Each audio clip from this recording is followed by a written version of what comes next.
Այսինքն եկեք օբյեկտիվ լինենք, որ այսօրվա օրով մենք բոլորս դա պատմությունը նայելով ախր ինչն էր մեր Բագրատունիների ֆենոմենը, որ կրթությունը հսկում էր հայ առաքելական եկեղեցին, մենակ Բագրատունիներն են, որ 2 դար Հայաստան պահեցին, եւ բոլորը զինվոր էին։ Այսինքն այդ շատ 2 կարևոր բան, կրթություն եւ զինվորական լինելը։ Ուզենք չուզենք, մենք պետք է շատ լուրջ հետևենք կրթությանը, որովհետեւ այն անտարբերությունը, որ այսօր ես տեսնում եմ Երևանի փողոցներում, որ մտնում են մայր տաճար զորքա մտնում մայր տաճար, դիմակապ չունի, զորքա դա։ Այստեղ օպերայի մոտ զմերուկ են ուտում։ Այցավտանում զմերուկ դու մեկը հելնոս կարող են գնաս սամակատի տակ։ Հա։ Միխելագար լակոտ սամակատով բանո մեջ քշում է։ Հետո մի բան էլ շատ զարմանալի էր, այս անչափահասների մի 3 օր առաջ փողոցում կանգնեցի, մի հատ աղջիկ մոտեցավ, փոքր, 14-15 տարեկան, ինքը սիրուն էր հագնված, էլի, բան չէր, բոմժ չէր։ Տեսա աչքերը, դե հասկանում եմ, տարակած աչքերը։ Մոտեցավ, ասեց ինձ մի հատ սիգարետ կտակ։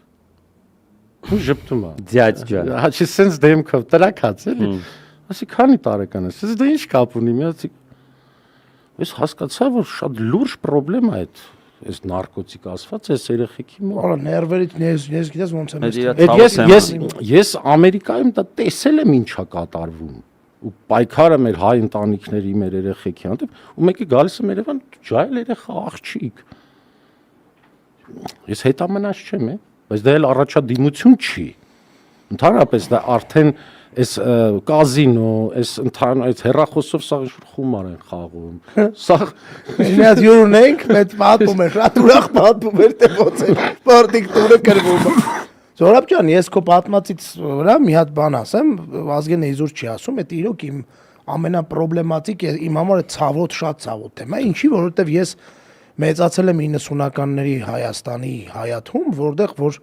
մենք ամեն ինչ տեսել ենք, նես չէ՞ որ մենք տես սուրբ ենք եղել։ Դե բնականաբար։ Բայց դա մենք անգամ երբ որ օրինակի համար մի շիշ գարեջուր էինք խմում, արդեն 18 տարեկանից հետո։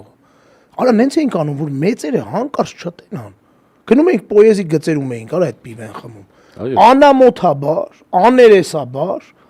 հայաթում վեր ընկած 15-16 տարեկան լակոտները աղջիկ տղա խմում են ալկոհոլային էներգետիկներ։ Յագուար, ես իմ զիբիլ, ու ասում ես հլեք եք ստեղ, արա, ես ինչ եք անում, արա, դուք արա ամոթ չունեք, թքած ունեն, արա, թքած։ Չի հասկանալ, դե ծնողները նախ։ Ուռել, որ ասում ես, ուռում են նստած պիպետ, ասես նայում ես, ասում ես։ Դա համ ընտանիք պետք է զբաղվի դրանով, համ պետք է